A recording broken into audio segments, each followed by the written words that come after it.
Marcus Sterling stood at the floor-to-ceiling windows of his penthouse office, watching the city sprawl beneath him like a complex mathematical equation. His fingers traced invisible patterns on the glass, following the flow of traffic 40 stories below. Predictable, measurable, controlled. Just the way he liked everything in his life. The Wall Street Journal had just published another glowing profile about him. The algorithm whisperer, they called him. The man who could predict market trends with uncanny accuracy, who had turned a modest inheritance into a billion-dollar empire through pure analytical prowess. Marcus allowed himself a small smile, the kind that barely disturbed the precisely trimmed edges of his salt and pepper beard. "Mr. Sterling," his assistant's voice crackled through the intercom. "The board is waiting in the conference room." Marcus straightened his already impeccable tie and gathered his tablet. Today's presentation would be another masterclass in strategic thinking. He had spent weeks perfecting the probability models, calculating every possible scenario. Success, after all, was just a matter of eliminating variables. The boardroom fell silent as he entered. 12 pairs of eyes followed his movement to the head of the table, where he connected his tablet to the display system.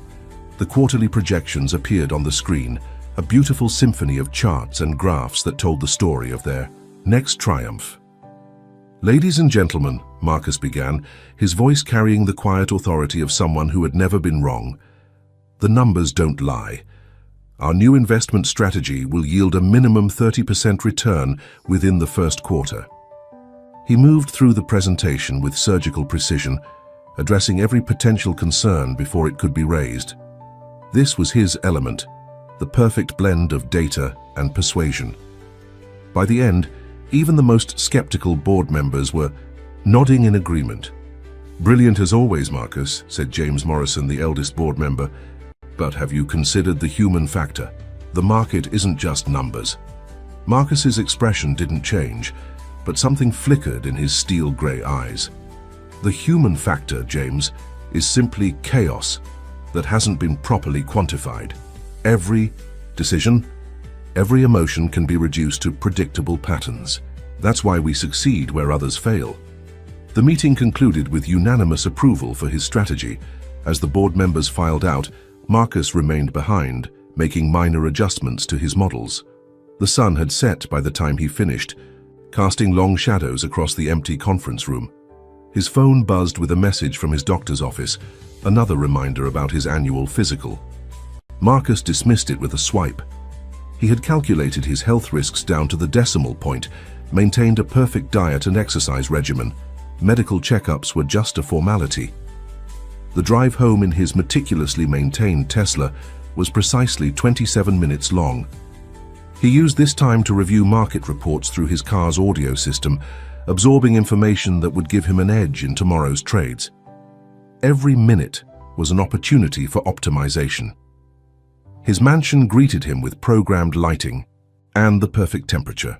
No surprises, no variables.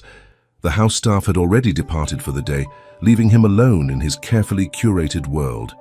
Marcus moved through his evening routine with practiced efficiency. Exactly 45 minutes of exercise, a perfectly portioned dinner, 30 minutes of meditation focused on market visualization.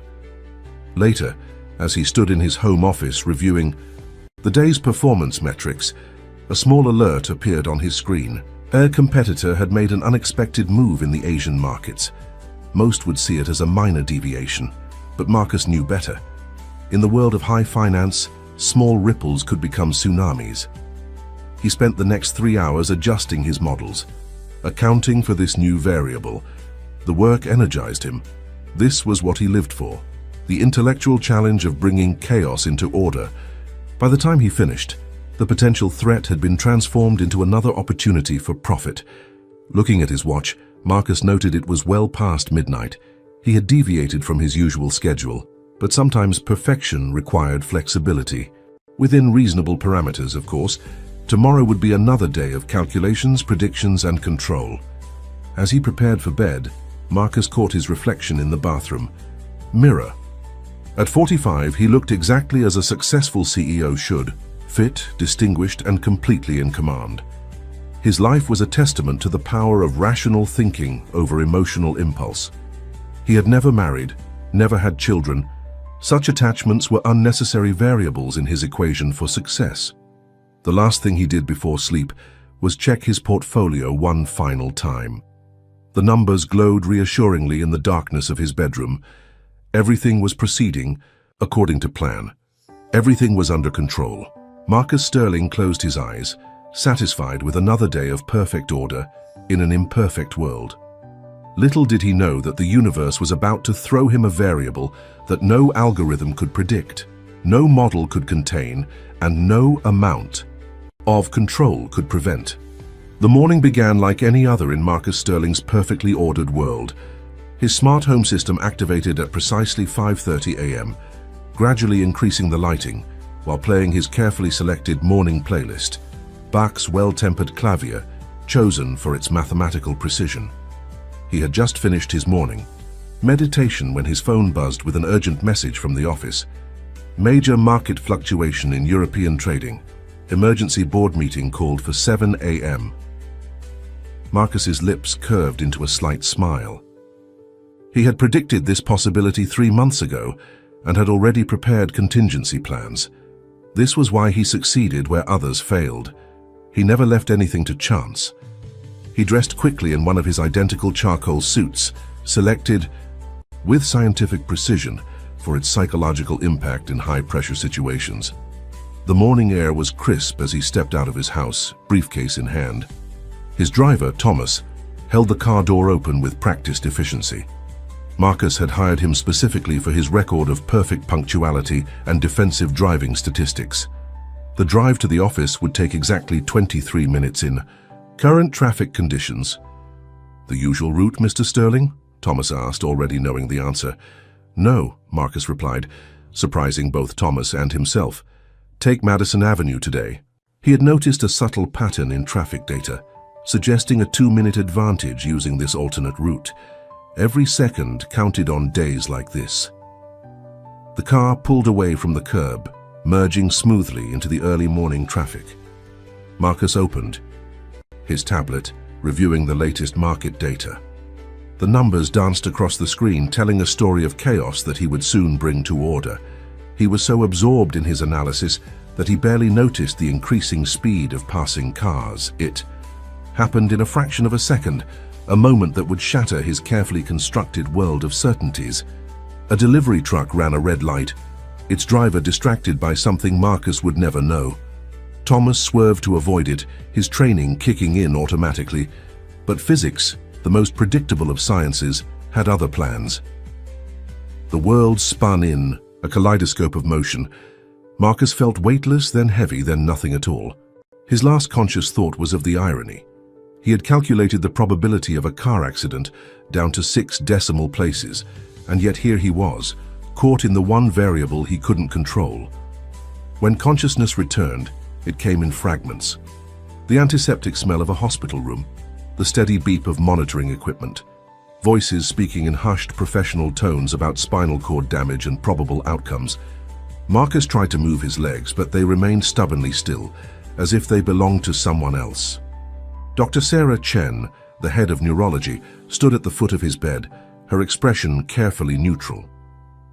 "Mr. Sterling, I need to be direct with you. The impact caused severe trauma to your thoracic spine. The damage," she paused, choosing her words carefully, "is permanent. You'll need to prepare yourself for significant life changes." Marcus listened with the same analytical detachment he applied to market reports. His mind immediately began calculating rehabilitation possibilities, experimental treatments, statistical probabilities of recovery. But Dr. Chen's next words cut through his mental equations. "This isn't something you can solve with logic or willpower, Mr. Sterling. Sometimes acceptance is the only path forward." The word acceptance hit him like a physical blow.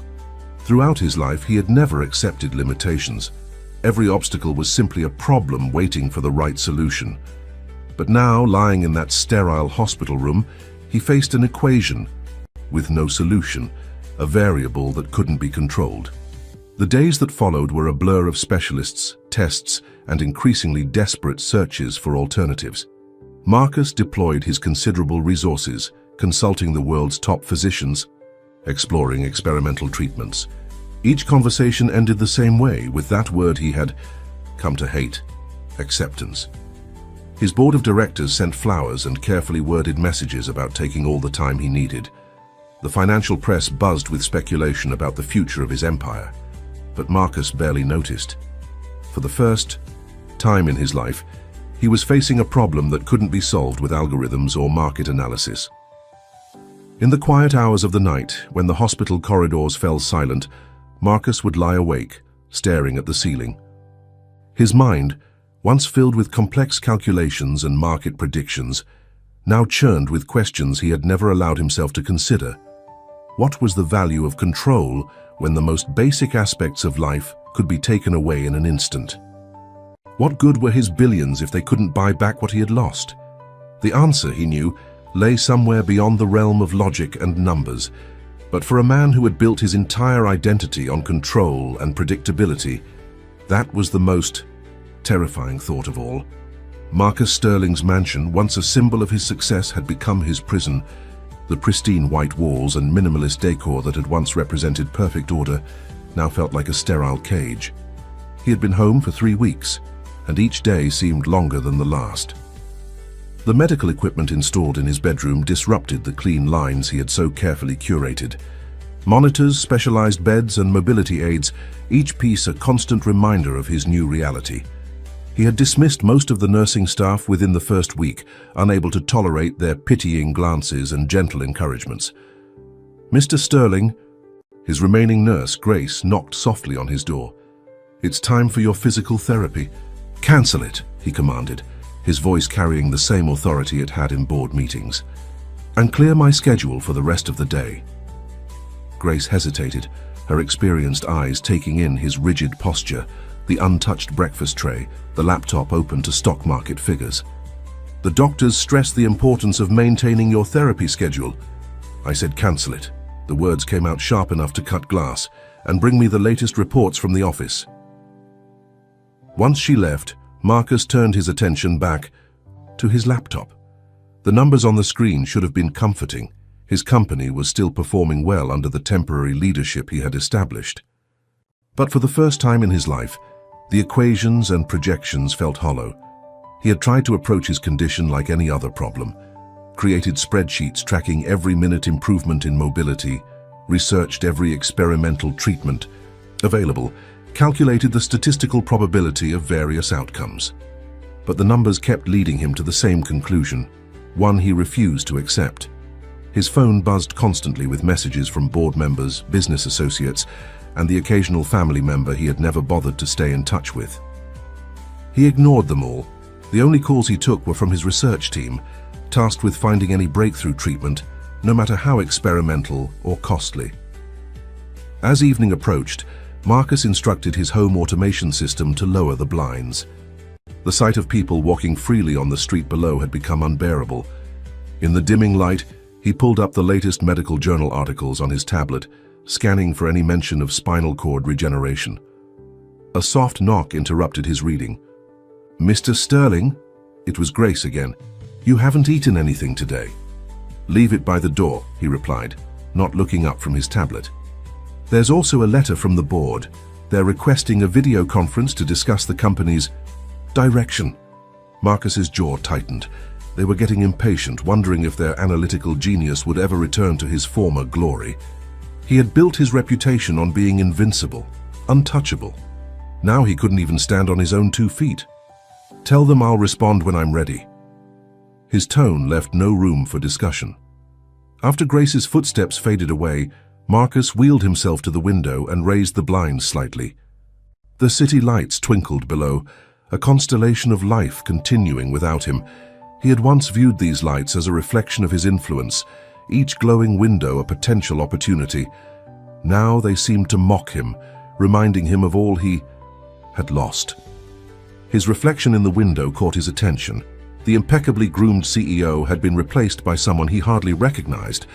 His usual precise haircut had grown out, and his signature clean-shaven look was hidden behind several days' worth of stubble. The perfect image he had maintained for decades was slipping, just like everything else in his life. That night, sleep eluded him as usual.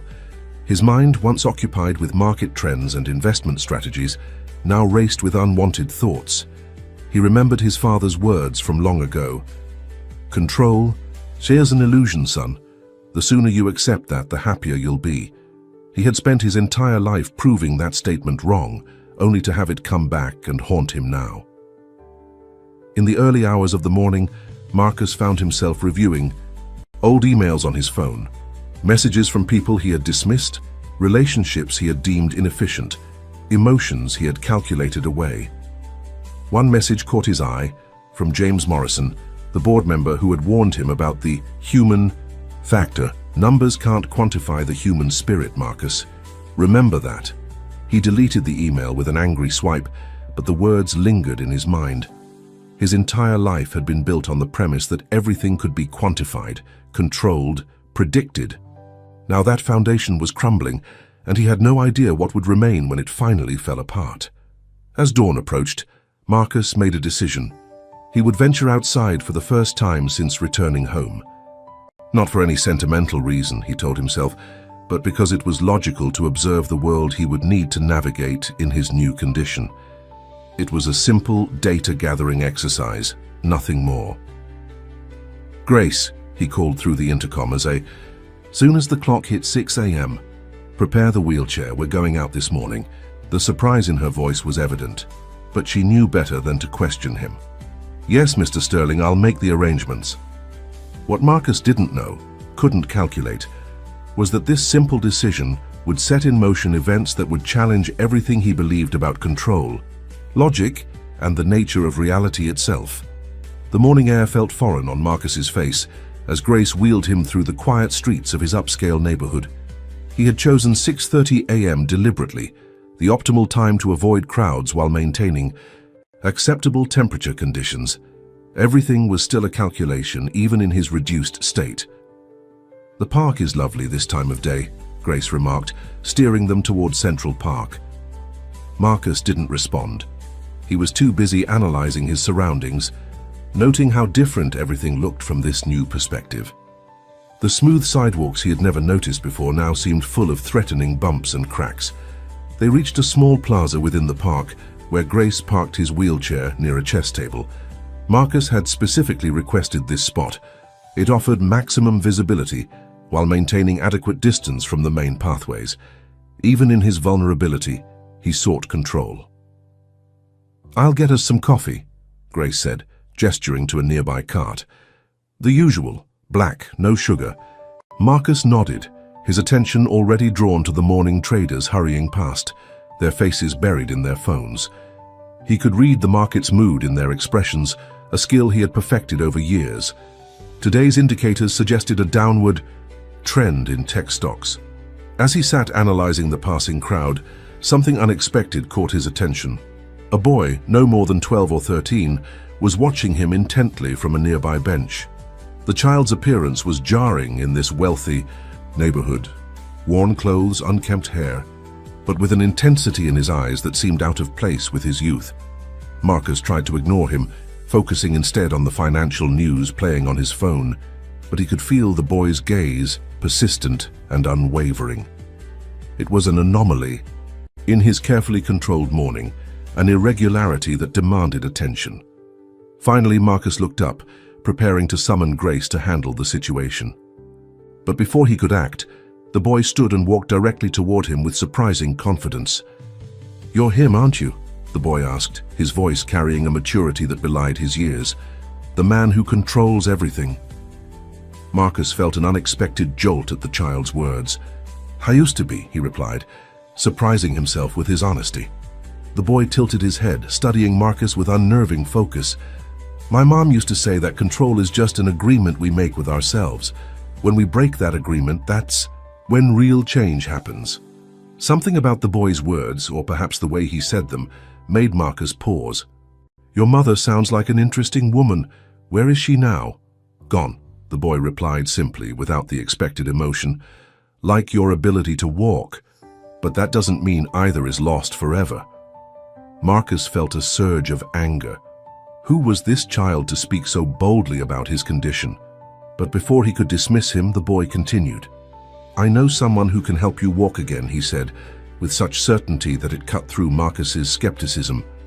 "Not with surgery or medicine or any of the things your money can buy. With something else, something your numbers can't explain." Under normal circumstances, Marcus would have dismissed such claims immediately. His rational mind was already cataloguing all the reasons this was impossible: medical facts, scientific evidence, statistical probabilities. But something in the boy's unwavering gaze made him hesitate. "I've consulted the best specialists in the world," Marcus said, his voice carrying a hint of the weariness he usually kept hidden. "So there's nothing that can be done." The boy smiled, a knowing expression that seemed ancient on his young face. "That's because you're looking in places where everything can be explained. Sometimes the answers are in the spaces between explanations."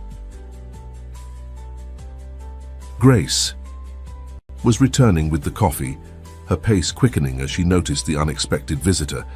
But before she could intervene, the boy reached into his pocket and pulled out a worn piece of paper. "Come to this address tomorrow at sunrise," he said, placing the paper on Marcus's lap. "Only if you're ready to believe in something bigger than your calculations." Without waiting for a response, the boy turned and walked away, disappearing into the morning crowd with surprising speed. Grace arrived, looking concerned. "Is everything all right, Mr. Sterling? Who was that?" Marcus looked down at the paper in his lap. The address was written in careful, precise handwriting, a stark contrast to the boy's disheveled appearance. Everything about this encounter defied logical explanation, yet he couldn't dismiss it as easily as he dismissed other irregularities in his life. "Take me home, Grace," he said, carefully folding the paper and placing it in his pocket. "I need to think." As they made their way back through the park, Marcus found his mind doing something unusual. Instead of calculating probabilities and analyzing risks, it kept returning to the boy's words about the spaces between explanations. For the first time since his accident, he was confronting something his analytical mind couldn't process. That night, lying in his bed, Marcus held the piece of paper up to the light, studying it as if it might reveal its secrets through pure observation. The logical part of his brain produced countless reasons to ignore it. It was probably a scam, a desperate attempt to exploit his vulnerability, or at best, the misguided beliefs of a troubled child. Yet, something deeper, something he had spent a lifetime suppressing, whispered that perhaps there were indeed things that existed beyond the realm of his beloved numbers and calculations. As he drifted off to sleep, Marcus realized he had already made his decision, though he wasn't ready to admit it even to himself. The next morning arrived with an unusual tension in Marcus Sterling's perfectly ordered world. He had spent hours analyzing the previous day's encounter, trying to rationalize it, to fit it into his framework of logic and probability. But the boy's words kept echoing in his mind, defying his attempts at analytical dissection. "Mr. Sterling." Grace's voice came through the intercom at precisely 5:45 a.m. "Are you sure about this? We don't know anything about these people or this place." Marcus adjusted his collar, ensuring his appearance was impeccable despite his seated position. "Have Johnson bring the car around, and Grace, I won't be needing your assistance today." "But sir, that will be all, Grace." His tone carried the same authority it had when he commanded boardrooms, though something felt different today. A slight tremor of uncertainty, perhaps, that he refused to acknowledge. Johnson, his security chief, was waiting by the car, his expression professionally neutral but clearly concerned. "We've done preliminary surveillance of the address, sir. It's in a less desirable area of the city. I strongly recommend against this." Marcus wheeled himself toward the car, his movements precise and controlled. "Your concern is noted, Johnson, but I've calculated the risks." It was a lie. For the first time in decades, he was acting without a complete risk assessment, and that fact both terrified and exhilarated him. The drive took them through increasingly unfamiliar parts of the city. Marcus watched through tinted windows as manicured lawns gave way to cramped buildings, as luxury boutiques were replaced by small family stores with signs in multiple languages. His analytical mind automatically began calculating property values and investment potential. But something else caught his attention: the vibrancy, the life that seemed to pulse through these streets despite their apparent disorder. They arrived at their destination just as the sun was beginning to paint the sky in shades of pink and gold. The address led them to a narrow street between two aging apartment buildings. A small gathering of people was already there, sitting on wooden chairs or standing in small groups, talking quietly among themselves. "This is absurd," Johnson muttered, surveying the scene with professional suspicion. "Mr. Sterling, as head of your security, I cannot recommend—" "Wait here, Marcus," interrupted, his voice firm. "I'll handle this myself." As Johnson helped him into his wheelchair, Marcus noticed the dramatic contrast between his tailored suit and the modest surroundings. He had dressed formally out of habit, but now he felt conspicuous, out of place in this world that operated under different rules than his own. The boy from the park was waiting at the entrance to a small courtyard, as if he had known exactly when Marcus would arrive. His smile carried the same unsettling wisdom that had caught Marcus off guard the day before. "You came," the boy said simply.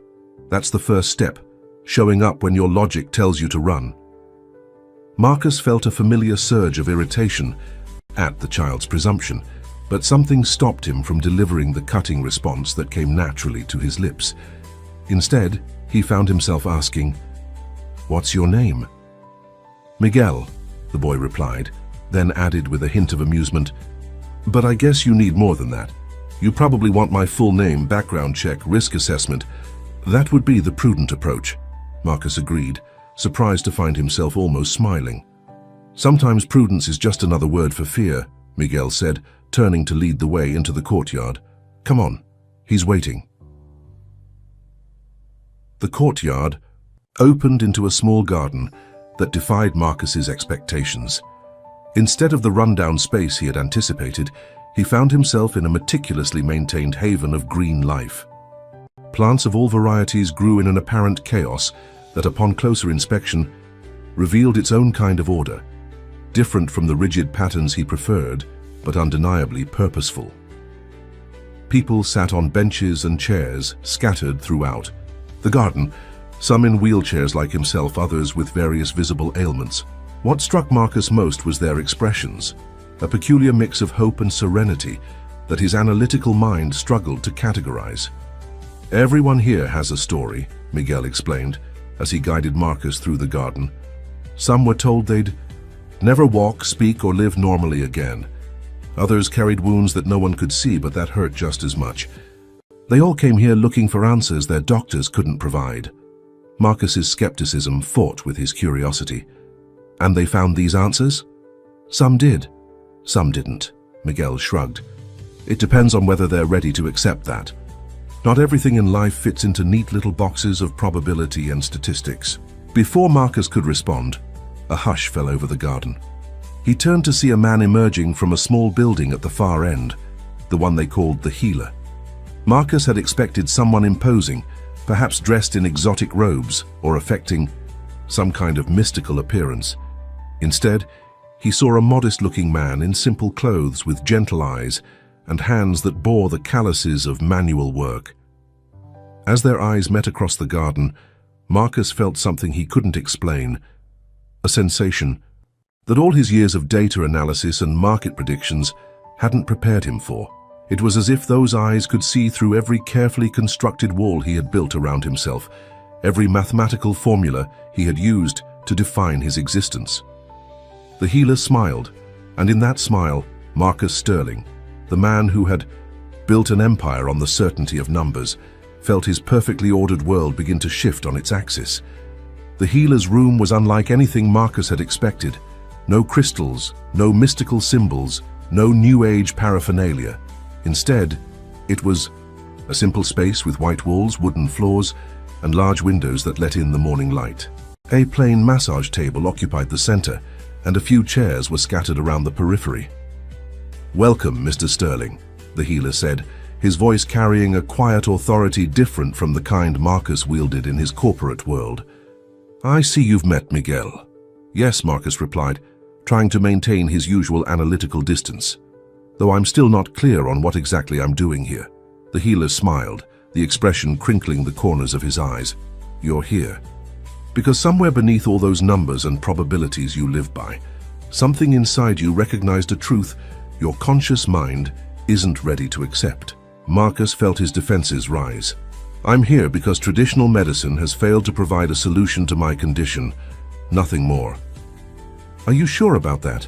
The healer gestured toward Marcus's perfectly pressed suit, his meticulously groomed appearance. "You've dressed as if for a business meeting.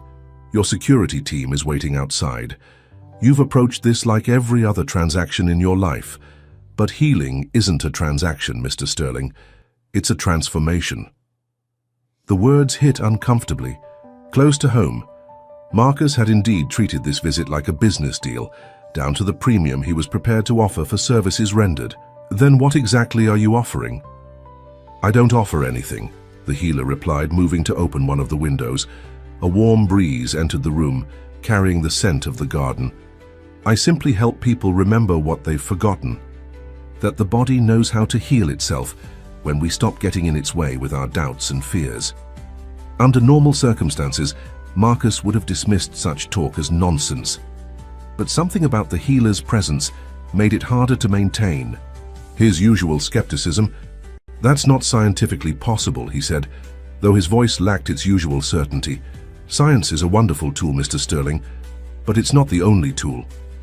The healer approached Marcus's wheelchair. "May I?" Marcus nodded, though he wasn't sure what he was agreeing to. The healer placed one hand lightly on Marcus's shoulder, and immediately something unexpected happened. A warmth spread from the point of contact, different from normal body heat, more like the feeling of sunlight on skin after a long winter. "Your body is speaking," the healer said quietly. "It's been speaking since the accident, but you've been too busy with your calculations to listen." Marcus wanted to argue, to point out the absurdity of such a statement, but he couldn't ignore the sensation flowing through him. It wasn't just physical. Memories began to surface, moments he had buried beneath years of spreadsheets and market analyses. He remembered his first major business success, not the numbers, but the pure joy of achievement. He recalled his mother's touch when he was sick as a child, how her presence had seemed to ease the pain. Images flashed through his mind, his father's disappointed face when he chose business school over medical school, the last time he had, actually laughed without calculating the social benefit of doing so. "Stop," Marcus said abruptly, pulling away from the healer's touch. The memories were too much, too raw. They threatened the carefully constructed framework of his life. The healer stepped back, watching Marcus with understanding eyes. "That's enough for today. Healing isn't just about the body, Mr. Sterling. Sometimes we need to heal old wounds before we can address new ones." "This is ridiculous," Marcus muttered, though the warmth still lingered in his shoulder. "I came here for physical healing, not whatever this is." "Did you?" The healer's question was gentle but pointed. "Or did you come here because for the first time in your life you've encountered something your numbers can't explain?" Before Marcus could respond, Miguel appeared at the door. The boy's timing seemed too perfect to be coincidental, as if he were somehow connected to the rhythm of these sessions. "Same time tomorrow?" Miguel asked, his young face wearing that disconcertingly knowing expression. Marcus opened his mouth to refuse, to end this departure from rationality. But the warmth in his shoulder pulsed once, like a reminder of something he had long forgotten. "Yes," he heard himself say. "Same time tomorrow." As Miguel wheeled him back through the garden, Marcus noticed everything with new intensity. The way sunlight filtered through the leaves, the subtle patterns in the seemingly random arrangement of plants, the peaceful expressions on the faces of others waiting for their sessions. His analytical mind tried to categorize and explain these observations, but something else was awakening within him, something that spoke in a language beyond numbers and probabilities. Johnson was waiting anxiously by the car, clearly relieved to see his employer unharmed, but when he reached to help Marcus into the car, he paused, noticing something different in his employer's bearing. "Are you all right, sir?" Johnson asked, genuine concern in his voice. Marcus looked back at the garden, at Miguel standing in the entrance, at the window where he could see the healer's silhouette. "I'm not sure," he answered honestly, perhaps for the first time in years. "But I think I might be about to find out." That night, back in his mansion, Marcus couldn't sleep. The perfectly regulated temperature of his bedroom felt stifling, and the silence he had once found comforting now seemed to echo with unspoken questions. He kept touching his shoulder where the healer's hand had rested, trying to rationalize the warmth he had felt. His laptop glowed in the darkness as he researched everything he could find about psychosomatic responses, the placebo effect, and neural pathway stimulation. There had to be a scientific explanation for what he had experienced. His fingers flew across the keyboard, creating spreadsheets to analyze variables he had never considered before: emotional states, memory triggers, subjective sensations. "Sir?" Grace's voice came through the intercom at 3 a.m. "I heard movement. Do you need anything?"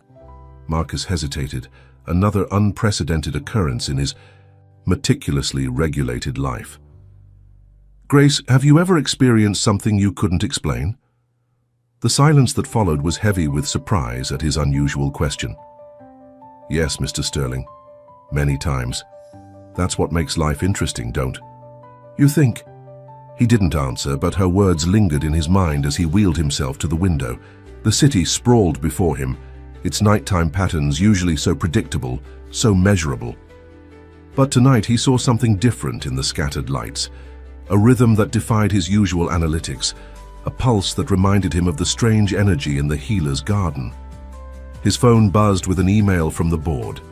They were concerned about his extended absence, about rumors starting to circulate in the financial press. The old Marcus would have immediately drafted a detailed response, complete with recovery timelines and probability matrices. Instead, he found himself staring at the screen, wondering when numbers had become his only language. Morning came, and with it, a surprise visitor. James Morrison, the board member who had warned him about the human factor, arrived unannounced during breakfast. "You look different, Marcus," James said, studying him with keen eyes. "Something's changed." "Nothing's changed," Marcus replied sharply, but even he could hear the uncertainty in his voice. "I'm simply exploring alternative therapeutic options." James smiled, the expression knowing and gentle. "I heard about your visit to the garden. News travels fast, even in circles where everything is supposed to be confidential." Marcus felt a flash of his old anger, the need to control every variable. "Have I been followed?" "No, old friend. But there are things that can't be hidden, changes that show themselves despite our best efforts to conceal them." James settled into a chair, his manner relaxed but purposeful. "Do you remember when we first met? You were already brilliant with numbers, but there was something else then, a spark that wasn't just about calculations." "We're not here to discuss the past," Marcus said, trying to steer the conversation back to familiar territory. "If the board has concerns—" "The board is fine," James interrupted. "I'm here because 30 years ago I watched a young man build walls around his heart using numbers as bricks. Maybe it's time for those walls to come down." Marcus wheeled himself to his desk, a movement meant to create distance, to reassert control. But as he reached for his tablet to display the latest company figures, something stopped him. The memory of the warmth in his shoulder pulsed again, and with it came a fragment of yesterday's session. The remembered sound of his mother's voice, singing him to sleep during a childhood illness. "I have another session today," he found himself saying, the words emerging before he could analyze their impact. James stood, straightening his jacket with deliberate care. "Good. And Marcus?" "Sometimes the biggest risk is never taking one at all." After James left, Marcus spent hours reviewing market reports, but the numbers on his screen kept blurring into different patterns. In one graph tracking stock performance, he suddenly saw the curve of his mother's smile. In another showing market volatility, he recognized the erratic rhythm of his own heartbeat when the healer had touched his shoulder. Grace appeared at noon with his medication and a light lunch. She moved efficiently around the room, but Marcus noticed something he had never paid attention to before. The gentle way she adjusted his pillows, the small acts of kindness he had always categorized as mere professional duty. "Grace," he said, surprising both of them. "Why do you do this work?" She paused, clearly taken aback by this unprecedented personal question from her usually distant employer. "Because sometimes people need more than just physical care, Mr. Sterling. They need to know they're not alone." The simple honesty of her answer struck him with unexpected force. All his life, he had classified relationships as transactions, emotional connections as inefficient variables. But sitting there, watching Grace arrange his lunch with unconscious grace, he felt something shift in his understanding. As the afternoon approached, bringing his second session with the healer closer, Marcus found himself doing something he had never done before. He changed from his usual business suit into a simple shirt and slacks. The decision wasn't based on any logical analysis of appropriate attire. It simply felt right, and the sensation of making a choice based on feeling rather than calculation was both disturbing and strangely liberating. Looking in the mirror, he barely recognized himself. Not because of the casual clothes, but because of something in his eyes, a questioning that had replaced his usual certainty. The man who had built an empire on absolute control was beginning to wonder if there were equations too complex for numbers to solve.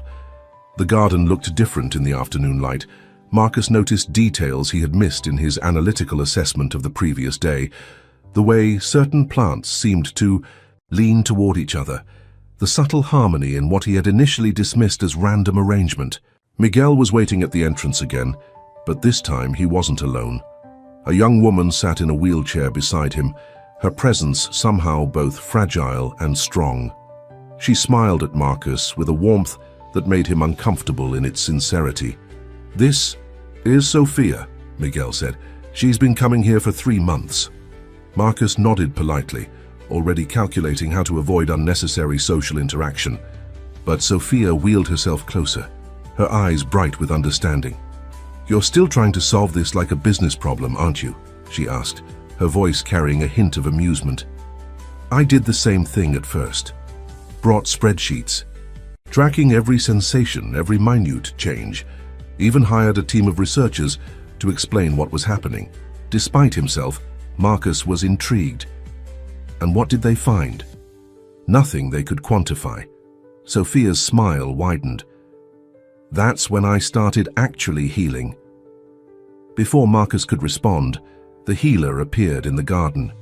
Today he wore simple, linen clothes and carried a small wooden box. He moved through the space with unhurried purpose, stopping to touch a plant here, greet a patient there. Marcus found himself tracking these movements, not to analyze them as he would have yesterday, but simply to observe. "Your energy is different today," the healer said when he reached them. "Less resistant. That's good." Marcus wanted to dispute this unscientific assessment, but he couldn't deny that something felt different. The garden sounds, birds, rustling leaves, quiet conversations, seemed to form a pattern he could almost grasp, like a language just beyond his understanding. Inside the treatment room, the healer opened the wooden box, releasing the subtle scent of herbs. "Today we work with what your body remembers," he said, mixing something in a small bowl. "Before the numbers, before the control, before the walls." "My body remembers nothing," Marcus stated firmly. "The spinal cord damage is—" "I'm not talking about the damage," the healer interrupted gently. "I'm talking about the joy your body remembered when you used to run just for the pleasure of feeling the wind, the freedom in your movements before. You learned to calculate every step." The words triggered something, a memory so old Marcus had forgotten it existed. Running through sprinklers on a hot summer day, his mother's laughter mixing with his own, the pure physical delight of movement. Without purpose or plan. The healer's hands moved to Marcus's shoulders, and this time the warmth came faster, stronger. It spread down his spine, not just as sensation but as memory. Every movement his body had ever known, every gesture unconstrained by calculation. "There," the healer said softly. "Your body hasn't forgotten. It's been waiting for you to remember." And Then it happened. A sensation so slight Marcus almost missed it. A twitch in his toe, barely perceptible but undeniably real. His analytical mind rushed to explain it away. Random nerve firing, muscle spasm, statistical anomaly. But another part of him, a part that was growing stronger with each visit to the garden, recognized it for what it was. Possibility. The session continued in silence, but it wasn't the sterile silence of his mansion or the tense silence of his boardroom. This silence felt alive, filled with something his spreadsheets couldn't capture. When it ended, Marcus found himself reluctant to leave. In the garden, Sophia was still there, talking quietly with Miguel. She looked up as Marcus emerged, noting something in his expression that made her smile. "You felt something, didn't you?" she asked. "Something your research team would say is impossible." Marcus hesitated, decades of practiced control warring with this new, unnamed feeling. "Perhaps," he finally admitted, "but correlation doesn't imply causation." Sophia laughed. The sound as unexpected and musical as wind chimes. "Try putting that on a spreadsheet, Mr. Sterling. Some things can only be measured by how they change us." As Johnson helped him into the car, Marcus realized his hands were trembling slightly, not from weakness or fear, but from something else. Anticipation, perhaps, or the first stirrings of what might be hope. "Same time tomorrow, Mr. Sterling?" Miguel asked, his young face serious. Marcus looked at the garden, at Sophia's knowing smile, at the healer standing quietly in the doorway. In his pocket, his phone buzzed with what was probably another urgent message from the board. For the first time in his adult life, he let it ring, unanswered. "Yes," he said, "same time tomorrow." The drive home was silent, but it wasn't the silence of emptiness. It was filled with the echo of Sophia's laughter, the memory of that tiny movement in his toe, and the growing awareness that some equations couldn't be solved with numbers alone. The board meeting couldn't be postponed any longer. Marcus sat in his home office, facing the wall of screens where 12 concerned faces waited for explanations. He had prepared detailed reports, financial projections, and contingency plans, his usual armor of numbers and data. But for the first time, these felt hollow, like they were missing something essential. "Marcus, we need to discuss the direction of the company," Richard Hayes, the CFO, began without preamble. "The market is getting nervous.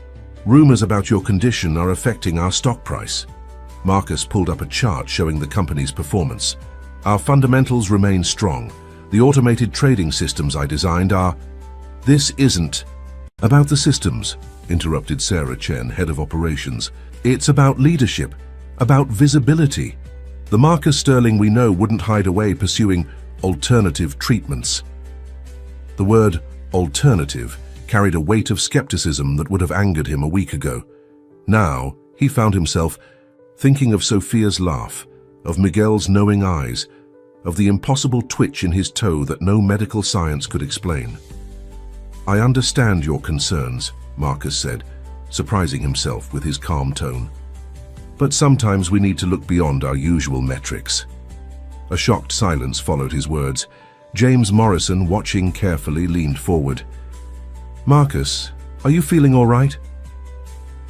"I'm feeling—" Marcus paused, searching for words that couldn't be graphed or quantified. "I'm feeling different."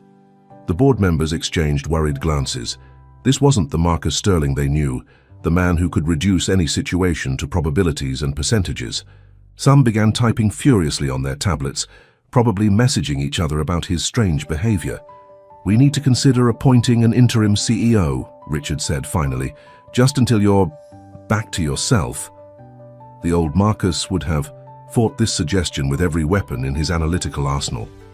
But sitting there, feeling the lingering warmth from his morning session with the healer, he found himself considering it with unexpected clarity. "Perhaps you're right," he said quietly.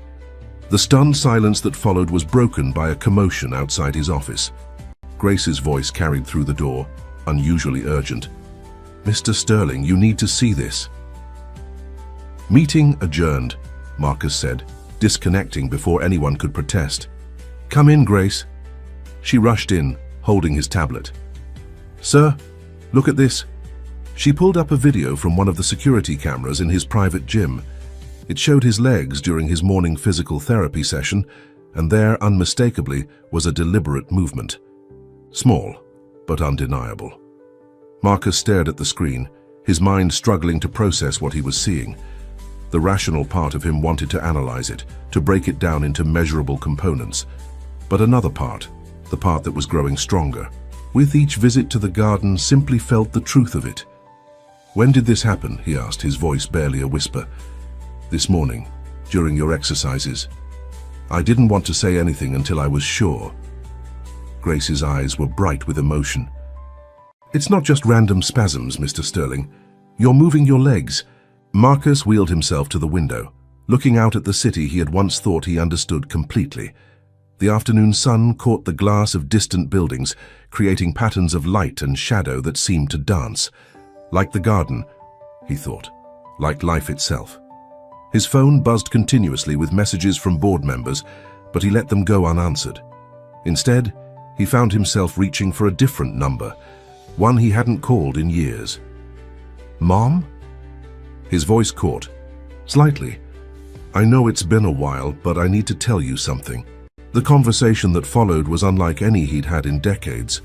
He told her about the accident, about his isolation, about the garden and the healer. He told her about the boy who seemed to see through all his carefully constructed walls, and about the woman in the wheelchair whose laughter carried more wisdom than all his financial models.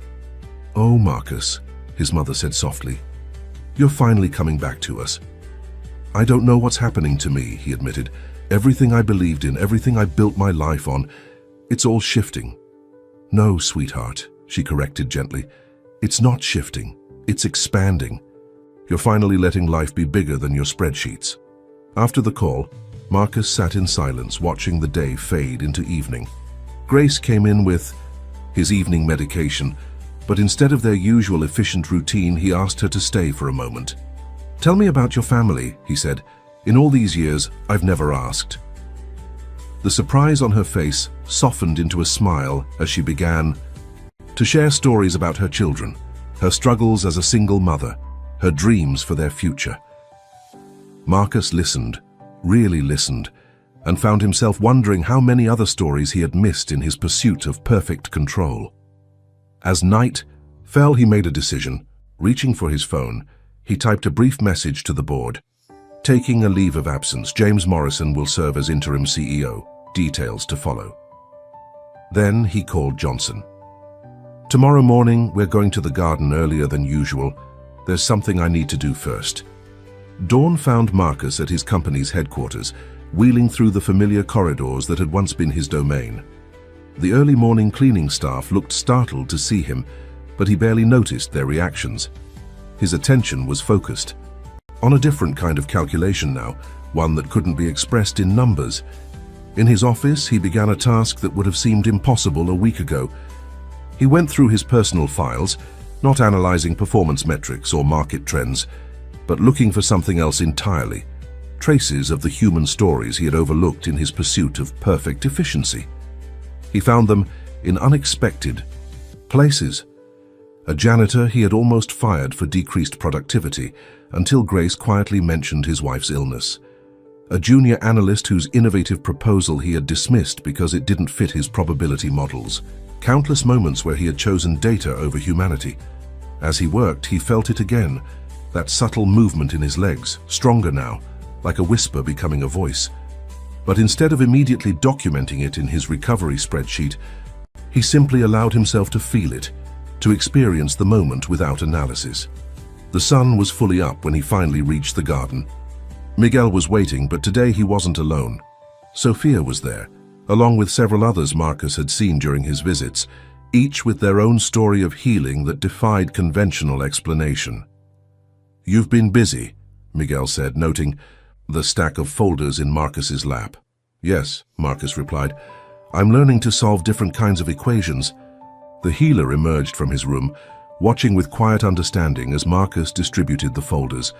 Each contained something specific: job offers, educational opportunities, investment in small businesses, support for medical treatments. Not calculated for maximum return on investment, but chosen for the potential to change lives.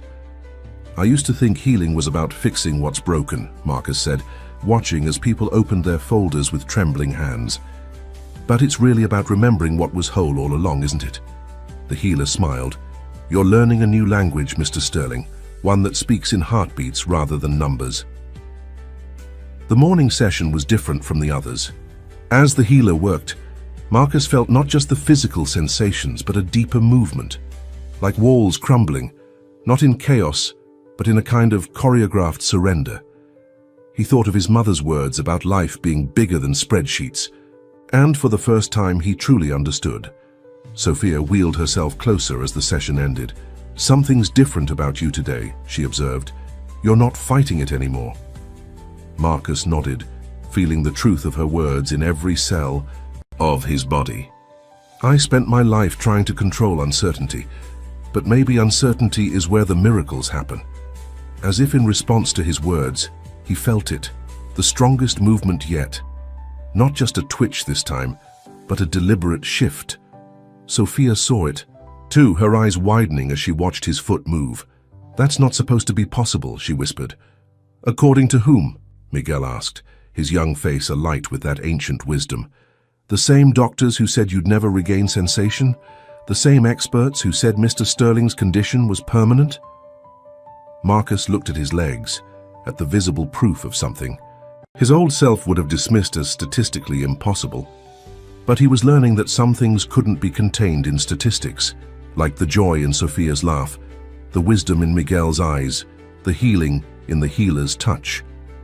The garden was filling up with its usual morning visitors, but today they moved differently, energized by the folders Marcus had brought. He watched as people shared their news.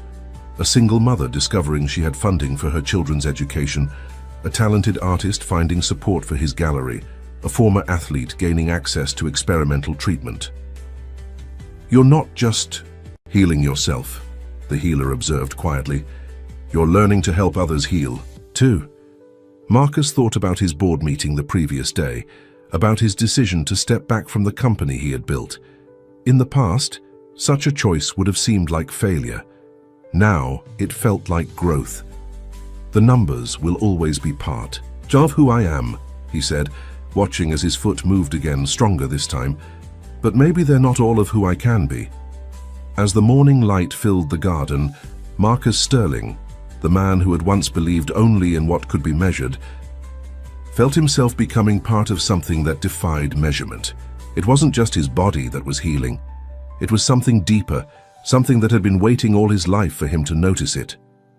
The garden hummed with life around him, each person's story adding to an equation more complex and beautiful than any he had ever calculated. And in that moment, he understood that true healing wasn't about recovering what was lost. It was about discovering what had been there all along, waiting to be remembered. News of the changes at Sterling Enterprises spread quickly through the financial world. The story of the ruthless CEO who suddenly started directing company resources toward community development and healing centers sparked intense speculation. Some called it a crisis of leadership. Others wondered if Marcus Sterling had finally lost his legendary control. But in the garden, where Marcus now spent most of his mornings, none of that mattered. Here different stories were unfolding, stories that wouldn't make the financial pages, but carried their own kind of wealth. "Watch this," Sophia said one morning, her eyes bright with excitement. She gripped the arms of her wheelchair and, with visible effort, pushed herself to a standing position. It was brief, just a few seconds, but the triumph in her face outshone any market victory Marcus had ever achieved. "How long have you been practicing that?" he asked, noticing how the other garden regulars gathered around, their faces reflecting shared joy. "Every day while you were working with the healer," she replied, settling back into her chair.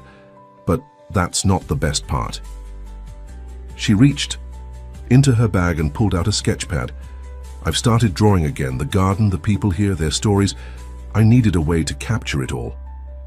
Marcus studied the drawings, beautiful, flowing lines that seemed to capture not just the physical appearance of the garden, but something more, something that resonated with the new awareness growing within him, One sketch in particular caught his eye, a portrait of Miguel, somehow managing to capture both the boy's youth and his ancient wisdom.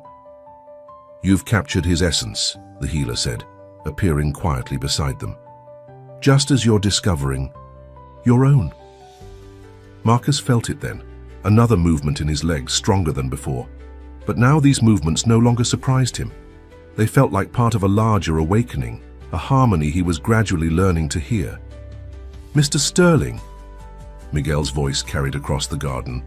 He was helping a new arrival, a young woman with trembling hands and uncertain steps. "This is Anna. She's a former concert pianist." Marcus wheeled himself over, noticing the way Anna's fingers moved constantly as if playing invisible keys. Her story emerged in quiet words, a progressive nerve condition that had ended her career, the betrayal of the body she had trained since childhood. "The doctors say it's irreversible," she said, her voice carrying the same bitter skepticism Marcus had once felt. "That I should accept it and move on." "The doctors once said the same about me," Marcus replied, surprising himself with the gentleness in his voice. "But I'm learning that acceptance doesn't mean giving up. Sometimes it means opening yourself to possibilities beyond what science can explain." He found himself sharing his own journey, not just the physical healing but the deeper transformation. As he spoke, he noticed Anna's hands growing steadier, her posture softening from rigid despair to something more open. "Music lives in more than just our hands," the healer added, joining their conversation. "It lives in our hearts, our memories, our very selves. Sometimes we need to let go of how we think it should be expressed to discover new ways it wants to emerge." Later that afternoon, something extraordinary happened. Anna, who had been sitting quietly by the garden's small pond, suddenly moved to the old piano in the corner, an instrument Marcus had never seen anyone play. Her hands hovered over the keys for a long moment, trembling but determined. The first notes were hesitant, imperfect, but as she played, something shifted.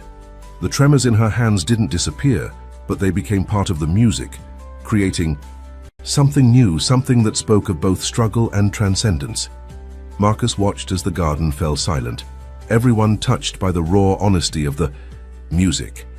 He saw Sophia quickly sketching, capturing the moment. Miguel sat cross-legged by the piano, his eyes closed, a smile of pure joy on his face. Looking around, Marcus realized that the garden had become more than just a place of healing. It was a crucible of transformation, where limitations became gateways to new possibilities.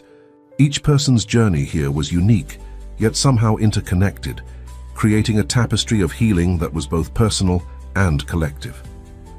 The movement in his legs was stronger now, more consistent, but he understood that the real miracle wasn't just in the physical recovery. It was in the way his heart had opened, how he had learned to see beyond the surface of things to the deeper currents of possibility flowing beneath. As Anna's music filled the garden, Marcus pulled out his phone and made a call. "James," he said to his interim CEO, "I need you to set up a foundation. It's time to expand the garden's reach." The sun was setting as Anna played her final notes, her hands steadier than they had been in months. In the golden light, Marcus saw tears on her cheeks, not of sorrow but of rediscovery. She had found something she thought was lost forever, just as he had. And in that moment, Marcus Sterling, who had once measured success in market shares and profit margins, understood that true wealth couldn't be calculated in numbers. It was measured in moments like these, in music reborn, in hands steadied, in hearts open to new possibilities. The foundation took shape with the same efficiency that had characterized all of Marcus's previous ventures, but with a fundamentally different purpose. Instead of maximizing profits, its mission was to create spaces of healing and possibility throughout the city, and eventually beyond. One morning, as Marcus worked with the healer on his increasingly responsive legs, Grace arrived with unexpected news. "The board is here," she said, her expression concerned. "All of them." Marcus looked around the garden, at Sophia teaching an art class to a group of children from the neighborhood, at Anna giving her first piano lesson to Miguel, at the quiet work of healing happening in every corner. "Good," he said. "It's time." They saw this for themselves. The board members entered the garden like aliens in their expensive suits and polished shoes. Their discomfort was visible as they navigated the informal space, their usual confidence shaken by an environment that couldn't be quantified in their familiar terms. "Marcus," Richard Hayes began, his CFO's instincts clearly troubled by what he saw as resource misallocation. "We need to discuss the direction of these investments." But before Marcus could respond, something unexpected happened. James Morrison, who had been quietly observing the garden, suddenly stopped. His face showed a recognition that transcended business concerns. "Sarah?" he called out, his voice trembling slightly. "Sarah Chen." A woman working with a group of elderly residents turned around. It was indeed Sarah Chen, the head of operations who had been so concerned about Marcus's leadership just weeks ago. But she wasn't here on business. She was wearing casual clothes, her usual professional mask replaced by something more genuine. "I didn't expect to see you here," she said to her fellow board members, but her eyes stayed on James. "My mother. She started coming here last week. The doctors had given up on her arthritis, but now..." She gestured to an elderly woman who was gently practicing Tai Chi with a small group. The garden had a way of revealing such connections. Marcus had learned. As the board members stood there, more stories emerged. Richard's nephew struggling with chronic pain, another member's daughter recovering from trauma, the hidden wounds and hopes that existed beneath their corporate personas. "This is what I've been trying to tell you," Marcus said, wheeling himself into their midst. "Some investments can't be measured in quarterly returns." As if to emphasize his point, he gripped the arms of his wheelchair and with careful concentration pushed himself to a standing position. It lasted only moments, but the impact was profound. The board members who had seen him build an empire through sheer force of will now watched as he demonstrated a different kind of strength. "We're not abandoning our business principles," he continued, settling back into his chair. "We're expanding them. The garden has taught me that true growth isn't just about accumulation, it's about transformation." The healer joined them, his simple presence somehow making their business attire seem like costumes. "Your colleague is learning a profound truth," he said quietly. "When we heal ourselves, we create space for others to heal too." Throughout the day, the board members wandered the garden, their initial skepticism gradually giving way to something else. They watched Sophia's art students find new ways to express their stories. They heard Anna's music students discover sounds they never thought they could make. They saw the everyday miracles that occurred when people were given space to heal and grow. "It's not just about the physical healing," Marcus explained as they gathered for a final discussion. "It's about creating environments where transformation becomes possible. Every person here is learning to rewrite their story." By day's end, the EU board's perspective had shifted. Instead of questioning the allocation of resources, they began discussing ways to expand the foundation's reach. Sarah Chen offered to connect them with medical research facilities. Richard Hayes suggested creating a sustainable funding model that could support similar gardens across the country. As the board members left, James Morrison lingered behind. "You know, Marcus," he said, watching as Miguel helped a new arrival find their way around the garden, "when I talked about the human factor all those years ago, I never imagined this is where it would lead." Marcus smiled, feeling the now familiar warmth of healing energy flowing through his body. "Neither did I, but that's the beauty of it, isn't it? Some things can't be predicted. They can only be discovered." That evening, as the garden settled into its peaceful twilight routine, Marcus sat with Sophia, Miguel, and the healer. They watched as Anna played a gentle melody on the piano, her once trembling hands now moving with growing confidence across the keys. "You're creating something remarkable here," Sophia said, adding final touches to a new sketch. "A place where people remember who they really are." "No," Marcus corrected gently. "We're all creating it together. Every story, every healing, every moment of rediscovery, they're all part of something larger than any of us." He felt the strength in his legs, the daily increasing control. But he knew now that this physical healing was just part of a greater transformation. The real miracle was in the opening of hearts, the reconnection with forgotten possibilities, the rediscovery of what it meant to be fully human.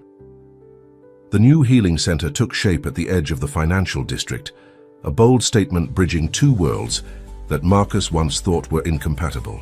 The building maintained his signature attention to detail, but now with a different purpose. Living walls brought the garden's energy inside, while large windows dissolved the boundary between interior and exterior spaces. "It's beautiful," Sophia said, wheeling herself through the main atrium where her artwork now hung, massive canvases capturing the spirit of healing she had witnessed in the original garden. But will it have the same magic? Marcus understood her concern. The original garden had grown organically, shaped by necessity and hope. This new space, with its careful design and corporate funding, risked feeling too structured, too controlled. "Watch," he said, gesturing to the entrance where the morning's first visitors were arriving. A young executive in an expensive suit held the door for a grandmother in worn clothes, their eyes meeting in a moment of simple human connection. A former athlete who had lost the use of his legs shared a bench with a high-powered lawyer, struggling with anxiety. In the waiting area, a child's laughter mixed with the quiet conversations of cancer survivors. "The magic isn't in the place," Miguel observed, appearing beside them with his usual quiet wisdom. "It's in what happens when people remember they're more than their circumstances." The healer had agreed to divide his time between the original garden and this new space, understanding the importance of maintaining connection between both communities. Today he moved through the atrium with the same unhurried presence that had first caught Marcus's attention. "Your worlds are merging," he said to Marcus, watching as a group of board members toured the facility alongside community leaders. "Just as you are becoming whole." Marcus nodded, feeling the truth of those words in his increasingly responsive body. He could now stand for several minutes at a time and take small steps with support. But more significantly, he had learned to move between his old world of numbers and this new realm of immeasurable possibilities with growing ease. Anna had become the center's music therapy coordinator, her own ongoing healing journey inspiring others to rediscover their voices. Today she sat at the grand piano in the atrium, a gift from one of the board members, playing a piece that seemed to weave together classical structure and free-flowing emotion. "Mr. Sterling," a hesitant voice interrupted his thoughts. A young analyst from his company stood before him, tablet in hand. "I've been running some numbers on the center's impact." Marcus smiled, remembering his own journey from rigid analysis to deeper understanding. "Show me," he said, wheeling himself to a quiet corner. The analyst's data told an interesting story. Employee satisfaction scores had risen dramatically since the center opened. Sick days had decreased. Productivity had improved, not through pressure or competition, but through a more balanced, human-centered approach to work. "But there's something else," the analyst said, showing him a series of graphs. "Something I can't quite quantify. The way people interact, the energy in the office, it's different." "Some things can't be captured in data," Marcus replied, thinking of his own transformation, "but that doesn't make them less real." As the day progressed, Marcus watched the space come alive with stories of healing and connection. A stressed trader found peace in Sophia's art class. A homeless veteran discovered purpose helping others with physical therapy. The boundaries between helper and helped, between professional and personal, between success and struggle began to blur. Grace, who had taken on the role of center coordinator, moved through the space with natural authority, her innate compassion now fully expressed in her work. "We've had to start a waiting list," she told Marcus. "Word is spreading faster than we anticipated." "Then we'll need to expand sooner than planned," Marcus replied, his business acumen now serving a different kind of growth. "The foundation can support 3 more centers by year's end." Later that afternoon, Marcus led a unique kind of board meeting in the center's rooftop garden. Business strategies merged with healing principles, profit projections included measures of human flourishing, and corporate goals expanded to embrace community transformation. "We're creating a new model," he explained to the assembled leaders. One that recognizes that true success includes the health of the whole system, people, communities, and yes, profits too. As he spoke, he realized how far he had come from the man who once believed only in what could be measured. The numbers were still important. They provided structure and sustainability, but now they served something larger, something that could only be felt in the heart and witnessed in transformed lives. Standing carefully, supporting himself on the podium, Marcus looked out over the city he had once sought to conquer. Now he saw it differently, not as a battlefield for financial victory, but as a web of interconnected stories, each holding the potential for healing and growth. The sun was setting, painting the sky in colors that reminded him of Sophia's artwork. In the atrium below, Anna's music rose to meet the evening light, carrying with it the hopes and healing of countless hearts. Marcus Sterling, once known as the man who controlled everything, had found something far more valuable than control. He had found purpose. The impact of the healing centers rippled through the city in ways that even Marcus's expansive new vision hadn't anticipated. What began as a bridge between the financial district and the community garden had become a movement, touching lives across all social and economic boundaries. One morning, as Marcus worked with his physical therapy, he now insisted on group sessions rather than private ones, a familiar face appeared at the door. James Morrison stood watching, his usual confident demeanor softened by emotion. "My wife started walking again yesterday," he said, when Marcus wheeled over to greet him. "The doctors had said it was impossible after her stroke, but..." He gestured to the garden where his wife was now practicing Tai Chi with a small group. "This place, what you've created here, it's changing everything." Marcus smiled, remembering his own journey from skepticism to belief. "We didn't create it," he corrected gently. "We just created the space for it to happen." The morning unfolded with its usual rhythm of healing and discovery. Sophia led an art therapy session where corporate executives sat alongside homeless youth, their shared creativity bridging gaps that society usually kept fixed. Anna's music filled the space, now accompanied by a growing ensemble of recovering musicians who had found their way to the center. Miguel, who had become something of a youth coordinator, worked with a group of children from various backgrounds. "Everyone has a story of healing to share," he told them, his young voice carrying that ancient wisdom that had first caught Marcus's attention. "Sometimes we just need someone to remind us to listen." The healer moved through the space with his characteristic serenity, but today he seemed to be watching Marcus with particular attention. During their session, he finally spoke what was on his mind. "You're ready," he said simply. Marcus felt the truth of those words in his body, which now responded to his commands with growing strength and control. "Ready for what?" "To understand that healing isn't just about getting back what was lost," the healer replied. "It's about discovering what's possible." As if to demonstrate this truth, Marcus found himself standing, then taking several steps without support. The movement wasn't perfect. It probably never would be, but it carried a grace that came from acceptance rather than control. The news spread quickly through the center, not as a miracle, but as confirmation of what everyone there had come to believe, that healing followed its own path, one that couldn't be forced or predicted, only supported and celebrated. That afternoon, Marcus received an unexpected visit from his mother. She stood in the atrium, taking in the scene with tears in her eyes. "This is what your father always hoped for you," she said softly. "Not just success, but purpose." Marcus thought of his father, of their complicated relationship, of all the years he had spent trying to prove that control was the key to life.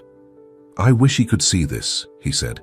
"He can," his mother replied, watching as a group of children ran laughing through the garden. In every life touched, in every heart opened, in every person who finds their way back to themselves, he sees it. The day brought more visitors, potential donors, skeptical medical professionals, curious community leaders.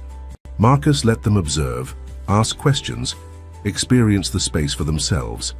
He had learned that the center's power couldn't be explained in presentations or proven with data. It had to be felt, witnessed, experienced. Sophia captured it all in her artwork, The moments of breakthrough, the quiet victories, the connections formed across seemingly insurmountable divides. Her latest series, Healing Horizons, had been noticed by major galleries, but she chose to keep her work where it could continue to inspire those on their own healing journeys. Art isn't just about beauty, she explained to a group of visitors. It's about showing us possibilities we forgot existed. As evening approached, Marcus sat in the rooftop garden, watching the city transition from day to night. He could feel the strength in his legs, the new confidence in his movements. But he understood now that physical healing was just the beginning.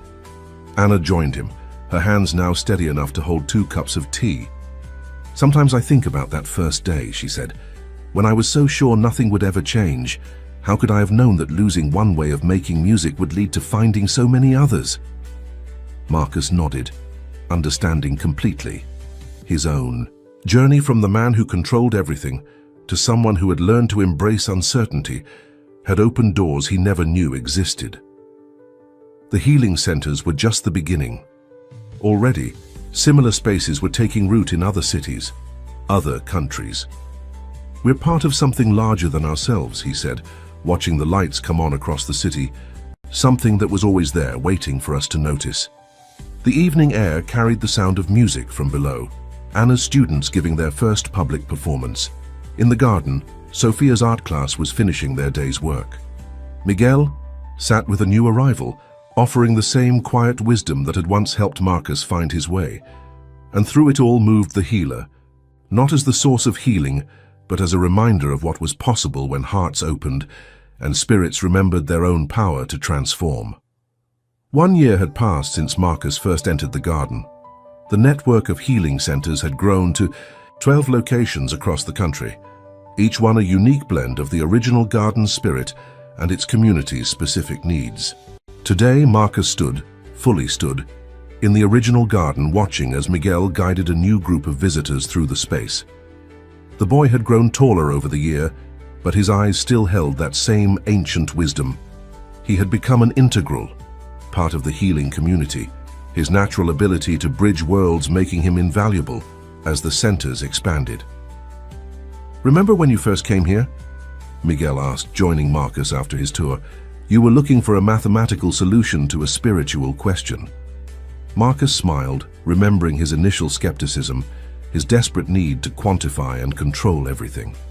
"And you were the variable I couldn't calculate." Their conversation was interrupted by the arrival of a sleek corporate car. A woman emerged, her expensive suit and rigid posture reminiscent of Marcus's former self.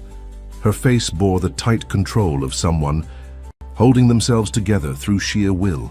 "That's Claire Thompson," Miguel said quietly, "CEO of Global Innovations. She read about you in Forbes." The article had caused quite a stir in the business world. The algorithm whisperer becomes the soul healer, not the kind of headline Marcus would have appreciated in his previous life. But it had opened doors, bringing people like Claire who might never otherwise have found their way to healing. "Ms. Thompson," Marcus greeted her, noting the subtle widening of her eyes as she saw him standing without support. "Welcome to the garden." "Mr. Sterling," she responded, her voice carefully modulated. "I'm here because my board suggested it would be good PR to support your foundation. Nothing more." Marcus exchanged a knowing look with Miguel. They had heard similar declarations before. "Of course," he said. "Let me show you around."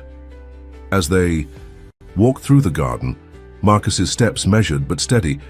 He didn't launch into statistics about healing rates or financial projections. Instead, he let the space speak for itself. They passed Sophia teaching an art class where children from wealthy families painted alongside kids from the local shelter. Anna's music therapy session was in full swing, her once trembling hands now confidently guiding others to find their own rhythm. "I don't understand," Claire said, watching as a former executive in a wheelchair shared a laugh with a young street artist. "Where are the treatment protocols? The progress metrics?" "We track those," Marcus replied, leading her to a quiet corner of the garden. "But they're not what matters most. Tell me, Ms. Thompson, when was the last time you slept through the night?" The question caught her off guard. The carefully maintained facade cracked slightly, revealing exhaustion beneath. That's not relevant to... It's all relevant. The healer's voice came from behind them. He had appeared silently, as was his way. The sleepless nights, the tension headaches, the feeling that no matter how much control you maintain, something essential is slipping away. Claire's composure wavered. How did you... Because I was you, Marcus said gently. Different circumstances, same story. Believing that if we could just control everything, calculate every variable, we could prevent anything from ever going wrong. A child's laughter rang out across the garden, one of Miguel's young students discovering the joy of movement in a physical therapy session. Claire watched, something shifting in her expression. My daughter used to laugh like that, she said so quietly Marcus almost missed it.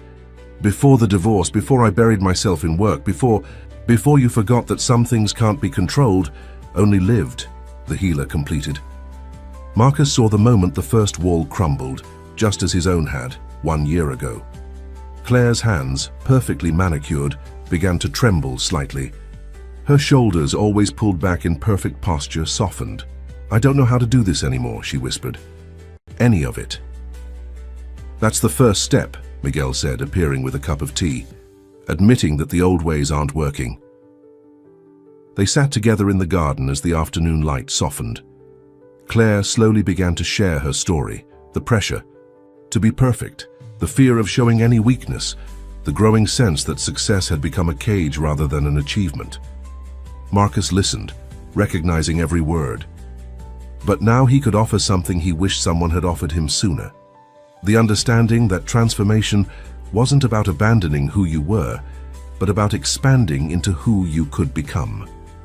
Your business acumen isn't the problem, he explained. It's a gift when used in service of something larger than profit. As if to demonstrate this truth, a group of corporate volunteers arrived for their weekly session, helping with garden maintenance and spending time with community members. The boundaries between giving and receiving healing had blurred. Everyone, both a teacher and a student in the art of being fully human. Claire watched it all, her analytical mind visibly trying to make sense of what she was witnessing. But something else was awakening too, a recognition perhaps of possibilities she had forgotten existed. This isn't what I expected, she finally said. Marcus smiled, remembering his own journey from resistance to revelation. It never is. That's the beauty of it. The day of the Foundation's first international conference arrived with a sense of both culmination and beginning. Representatives from healing centers across the globe gathered in the original garden where it all began. Marcus stood at the entrance, greeting each arrival personally, his steady steps a living testimony to the journey they were all sharing. Sophia's artwork lined the pathways, not just her original pieces, but works created by patients-turned-artists from every center. Anna's music students performed throughout the day, their melodies weaving together classical precision and emotional freedom. The garden had been expanded to accommodate the gathering, but it maintained its essential character, a space where transformation was not just possible, but expected. Look, what you've started, his mother said, standing beside him. She had become a regular presence at the garden, her natural warmth adding another layer of healing to the space. Not me, Marcus corrected, watching as Miguel led a workshop on youth, mentoring, his simple wisdom now touching lives across continents. All of us together. The healer moved through the crowd, still as unassuming as ever, despite the growing recognition of his work. He stopped near Marcus, observing the gathering with quiet satisfaction. You understand now, he said, why that boy approached you that first day. Marcus looked at Miguel, remembering their first encounter. He saw something in me I couldn't see in myself. Just as you now see it in others, the healer nodded toward Claire Thompson, who had become a regular visitor and was now one of the Foundation's strongest supporters. She stood with a group of business leaders, explaining how integrating healing principles into corporate culture had transformed not just her company's performance, but its very purpose. The day unfolded like a living demonstration of everything the healing centers stood for. Medical professionals shared space with spiritual teachers, corporate executives learned from community organizers, and everywhere, stories of transformation were shared and celebrated. Grace, now the Foundation's Global Operations Director, approached with an update. "The World Health Organization wants to study our results," she said, "and 3 more countries have requested centers." Marcus nodded, but his attention was on a quiet scene unfolding nearby. A young executive in a wheelchair, recently injured in an accident, was speaking with Sophia. The look of desperate hope in his eyes was achingly familiar. "Excuse me," Marcus said, making his way over to them. As he approached, he heard Sophia sharing her own story of healing. The executive looked up as Marcus joined them, recognition flickering across his face. "You're Marcus Sterling," he said. "I studied your business strategies in school." "That was a different life," Marcus replied, sitting down beside them.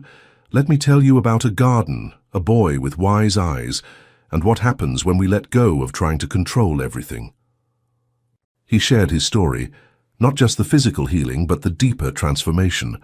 Marcus saw the same change beginning in the young man's eyes that he had experienced himself. The shift from seeing limitations to recognizing possibilities. The sun was setting when Marcus finally stood to address the gathered crowd. He looked out at the faces before him, each one carrying their own story of healing, each one now part of something larger than themselves. "A year ago," he began, "I believed that everything in life could be reduced to numbers and probabilities. I built an empire on that belief. But life had other plans, plans that no algorithm could predict, no spreadsheet could contain." He gestured to the garden around them, to the people who had become family, to the movement that had grown from one small space of healing to a global network of transformation. What we're creating here isn't just about healing bodies, though. That happens too. It's about remembering who we really are beneath all our calculations and controls. It's about discovering that our wounds, our struggles, our supposed limitations, these are often the doorways to our greatest gifts. The garden glowed in the evening light, Sophia's artwork catching the last rays of sun, Anna's music rising to meet the moment. Miguel stood with his group of young mentors, their presence a promise that this work would continue and grow. "I once thought I had lost everything," Marcus continued, his voice carrying the weight of lived truth. "But what I really lost was the illusion of control. And in losing that, I found something far more precious, the ability to be fully human, fully alive, fully present to all that life offers." He looked out at the faces before him, Claire Thompson with tears in her eyes, James Morrison holding his wife's hand, the young executive in the wheelchair leaning forward with new hope, and so many others whose lives had been touched by this growing ripple of healing. "This is the greatest equation I've ever encountered," he concluded. "One that can't be calculated but must be lived. That when we heal ourselves, we help heal others, and when we help heal others, we continue our own healing. This is the miracle that needs no explanation, the truth that lives in every heart waiting to be remembered." As the applause faded into the evening air, Marcus felt the rightness of it all, not in his analytical mind, but in the deeper wisdom of his transformed heart. The garden hummed with life around him, each person a testament to the endless possibilities that emerge when we let go of control and open ourselves to the greater healing that awaits us. Salty Diaz. 2 years after his first step into the garden, Marcus stood at the podium of the Global Health Summit, his posture strong and sure. The audience before him included medical professionals, business leaders, and healing practitioners from around the world. But his attention was drawn to the familiar faces in the front row. Miguel, now a poised teenager, Sophia, whose art therapy programs had revolutionized trauma treatment, and Anna, whose music therapy methods were being studied by leading neurologists. "When I first entered the garden," Marcus began, his voice carrying the quiet authority of lived experience, "I was looking for a way to fix what was broken. What I found instead was a way to become whole." The presentation screen behind him showed images of healing centers that had sprouted across 5 continents. Each one carried the essence of the original garden while adapting to its local community's needs. Traditional medicine worked alongside alternative healing practices, corporate efficiency merged with compassionate care, and the boundaries between healer and healed continued to blur. "The numbers, for those who still think in such terms," Marcus said with a gentle smile, "are impressive. Thousands of lives touched, recovery rates that defy medical expectations, and a new model of healthcare that combines the best of all worlds." Claire Thompson, now a regular speaker at healing conferences, nodded from her seat.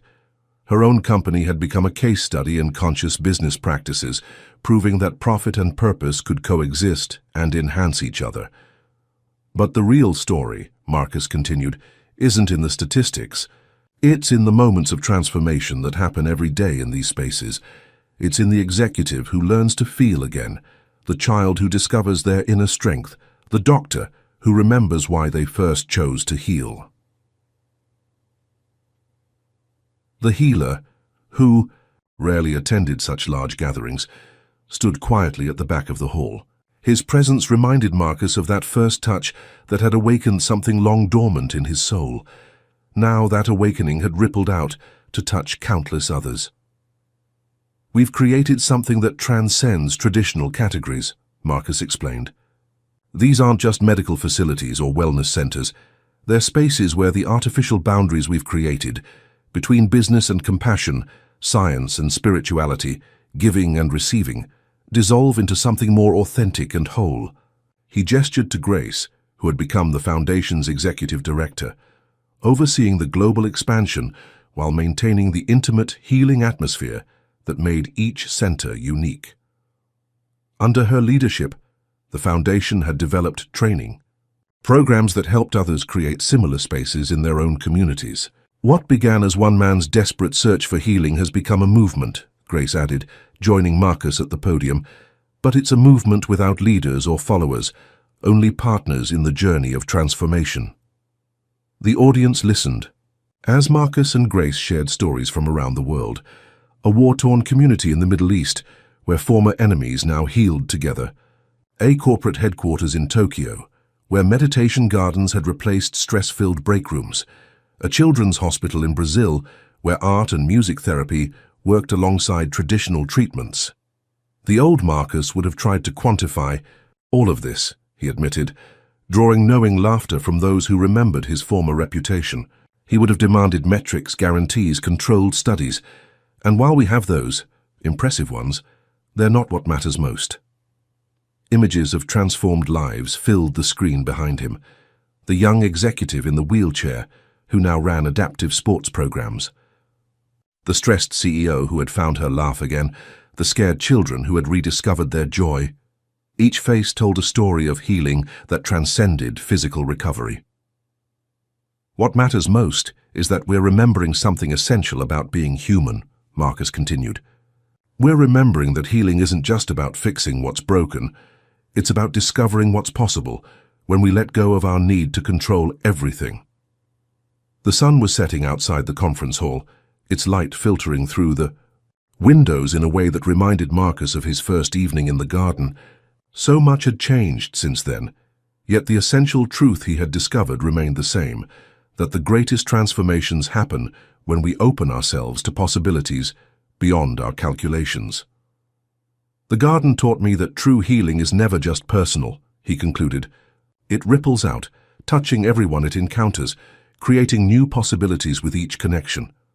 And while I once thought my legacy would be measured in market shares and profit margins, I now know it will be measured in lives transformed, hearts opened, and hope restored." As the applause filled the hall, Marcus looked at the faces before him, each one carrying their own story of healing, each one now part of something larger than themselves. The man who had once sought to control everything had a catalyst for a kind of change that couldn't be controlled, only nurtured and celebrated. The original garden had grown, but its heart remained the same. On a quiet morning, 5 years after his first visit, Marcus walked its familiar paths, each step a testament to both physical and spiritual healing. The early sun cast long shadows through the trees, many of which he had helped plant himself.